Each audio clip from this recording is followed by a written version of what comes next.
नमस्कार, भारत एक्सप्रेस देख रहे हैं आप। आपके साथ मैं हूं उज्जवल मिश्रा। एक वक्त में यूपी की सियासत के सबसे रसूखदार नेता, यूपी की सियासत के सबसे कद्दावर नेता कहे जाने वाले आजम खान इन दिनों चर्चा में हैं। वजह है जमानत पर जेल से बाहर आना। 23 महीनों के बाद आजम खान अब सीतापुर जेल से जमानत पर बाहर हैं। लगभग 40 जमानतों के साथ आजम खान ने सीतापुर की जेल से बाहर कदम रखा है और अब रामपुर में इन दिनों वो तमाम इंटरव्यूज का सिलसिला चल रहा है उनका। आजम खान जब इंटरव्यूज दे रहे हैं तो आपको याद आ रहा होगा कि आजम खान की आवाज में वो तिलिस्म अब नहीं रहा जो एक वक्त में मंच पर खड़े हो जाया करते थे तो तालियों की गड़गड़ाहट कम हो जाया करती थी।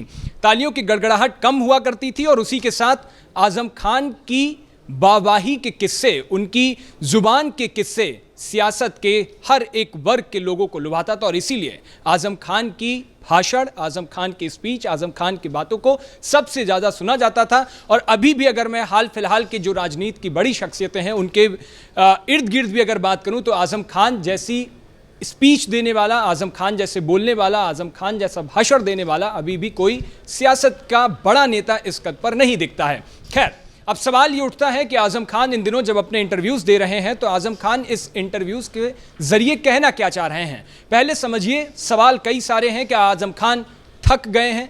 क्या आजम खान अपने गिले शिकवे मिटा रहे हैं? क्या आजम खान कैमरे पर अपने दर्द को बयां कर रहे हैं? क्योंकि आजम खान के पिछले 2-3 दिनों में आपने कई इंटरव्यूज देखे होंगे और उन कई इंटरव्यूज में तो आजम खान भावुक हो गए। एक इंटरव्यू में उनके आंखों से आंसू भी निकले जहां रिपोर्टर को आंसू पोंछने पड़े।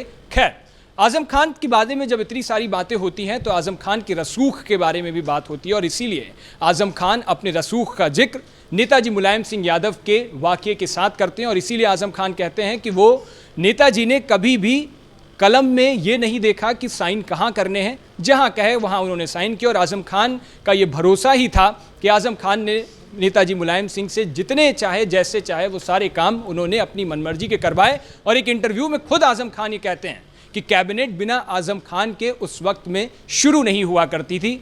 रामपुर के अंदर मिल हो, चीनी मिल हो, कई कारखाने हो, फैक्ट्रियां हो, आजम खान ने रामपुर में जब सपा की सरकार सत्ता में आई उसके बाद आजम खान ने रामपुर को बहुत कुछ दिया और शायद उसी का एक नतीजा रहा कि आजम खान 10 बार के विधायक रहे रामपुर के अंदर से।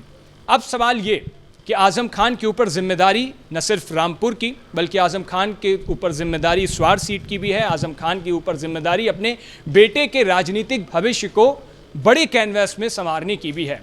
तो आजम खान इंटरव्यूज़ के जरिए कहना क्या चाहते हैं? आजम खान का जिक्र जब अखिलेश यादव के लिए होता है तो वो कुछ अलग बात करते हैं, जब नेताजी मुलायम सिंह यादव के लिए होता है तो वो अलग बात करते हैं और अपने पुराने दोस्ताना संबंधों का जिक्र करते हैं। लेकिन आजम खान क्या वाकई में अब इतने रसूखदार रह गए हैं? आजम खान में अब इतनी कुव्वत है कि वो आने वाले 2027 के विधानसभा चुनावों में अपनी अहम भूमिका निभा पाएंगे? क्योंकि एक वक्त में रामपुर के बड़े नेता कहे जाने वाले आजम खान को जब 2012 में सरकार सपा की बनी, अखिलेश यादव मुख्यमंत्री थे, तो उस वक्त मुलायम सिंह यादव ने उन्हें 8 विभाग दिए थे और शायद अभी तक के राजनीतिक इतिहास में उत्तर प्रदेश के अंदर शायद ये पहली बार होगा कि किसी मुस्लिम व्यक्ति के पास, मुस्लिम मंत्री के पास 8 विभाग होंगे अलग एक ही सरकार में रहते हुए। ये रसूख आजम खान का था और ये भरोसा आजम खान का था। आजम खान की जब बात हो रही है, जब मुलायम सिंह यादव से उनके रिश्तों का जिक्र हो रहा है तो बात भरोसे की भी होनी चाहिए। आजम खान का एक बहुत मशहूर किस्सा है कि आजम खान का भरोसा मुलायम सिंह यादव ने कैसे आजम खान ने अपना भरोसा दिलवाया और कैसे वो भरोसा जीता, कैसे वो बना रहा। दरअसल हुआ ये कि एक वक्त पर मुलायम सिंह यादव बीमार पड़ गए, अस्पताल में भर्ती हो गए। तभी आजम खान की एक तस्वीर वायरल होती है। आजम खान की आंखों से आंसू छलक रहे थे। आजम खान नेताजी मुलायम सिंह यादव के लिए रो रहे थे। बाद में सियासत की गलियों में खूब चर्चाएं हुई। समाजवादी पार्टी के नेताओं, कार्यकर्ताओं ने इसकी खूब चर्चा की। मुलायम सिंह यादव तक ये खबर पहुंची और फिर लगा कि आजम खान खुददार हैं और आजम खान अपनी वफादारी की मिसाल पेश कर रहे हैं। एक बात तो आजम खान ने खुद एक इंटरव्यू में कही, जब उन्होंने कहा कि उनकी बीवी प्रेग्नेंट थी और अस्पताल में भर्ती थी। मुलायम सिंह यादव ने एक लिफाफा भेजा उनको, आजम खान ने वो लिफाफा वैसे ही वापस कर दिया और ये कहा कि यहाँ इलाज फ्री हो रहा है, इसकी कोई ज़रूरत नहीं थी। ये आजम खान की खुददारी, वफादारी मुलायम सिंह यादव के लिए थी और वो आखिरी वक्त तक आपको दिखती रही। लेकिन अब सवाल ये उठता है, क्या अखिलेश यादव आजम खान को नज़रअंदाज कर रहे हैं? क्या अखिलेश यादव के लिए आजम खान उतने मुफीद नहीं रहे हैं? क्या आजम खान मुस्लिमों के लिए उतने मुफीद नहीं रहे हैं, मुस्लिमों का उतना बड़ा नेता नहीं रहे हैं जो समाजवादी पार्टी चाहती है। जेल से आने के बाद आज़म खान की पश्चिमी यूपी में पकड़ कमज़ोर हुई है। इसका अंदाज़ा आप ऐसे लगा सकते हैं कि जब उपचुनाव में भारतीय जनता पार्टी की वहाँ से जीत हुई थी और उसके बाद आकाश सक्सेना की वो जीत बताती है कि आज़म खान का रसूख अब धीरे धीरे रामपुर के अंदर या कहूँ पश्चिमी यूपी के अंदर कमज़ोर होता दिखाई दे रहा है। राजनीतिक गलियारों में लोग ये भी कहने लगे कि आज़म खान सहानुभूति के वोट ले रहे हैं, लेकिन एक हकीकत ये भी है कि 2024 के लोकसभा चुनावों को अगर आप देखोगे तो उत्तर प्रदेश के अंदर मुस्लिम वोट जो पड़ा है वो एक तरफा आप अगर आंकड़ों के जरिए देखेंगे तो समाजवादी पार्टी के खाते में गया है। और इसीलिए समाजवादी पार्टी के अंदर ही कई धड़े बन गए हैं। एक धड़ा ये कहता है कि आज़म खान मुफीद हैं, लेकिन तब तक जब तक वो जेल में हैं। जेल में आज़म खान होते हैं तो सहानुभूति वोट, मुस्लिम वोट बैंक का वो समाजवादी पार्टी के पाले में जाता है।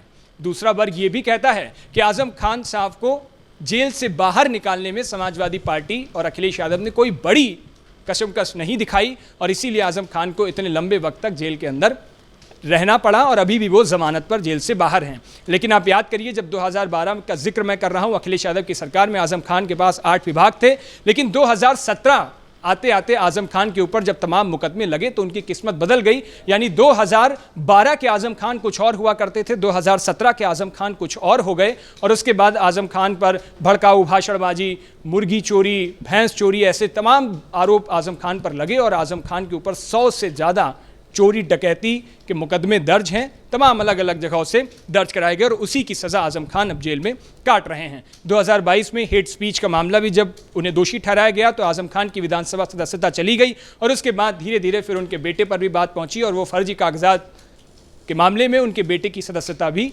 चली गई। अब आज़म खान के अंदर जिम्मेदारी, उनके ऊपर जिम्मेदारी पश्चिमी यूपी की उन सीट्स की है और इसीलिए ये बार बार जिक्र किया जा रहा है कि क्या आज़म खान कहीं दूसरी तरफ भी जा सकते हैं, क्योंकि ये खबर आई कि आज़म खान की प्रोफेसर पत्नी तंजीन फातिमा की कई मुलाकातें बसपा के कुछ बड़े नेताओं से हुई और ये कहा यह भी जा रहा है कि मायावती ने खुद दिल्ली में तंजीन फातिमा से मुलाकात की। 9 अक्टूबर को बसपा की एक बड़ी रैली होनी है और उस अम्बेडकर परिनिर्वाण दिवस की उस रैली में ये कयास लगाए जा रहे हैं कि मायावती जब शामिल होंगी तो मंच से कई बड़े नेताओं को बसपा ज्वाइन कराएंगी।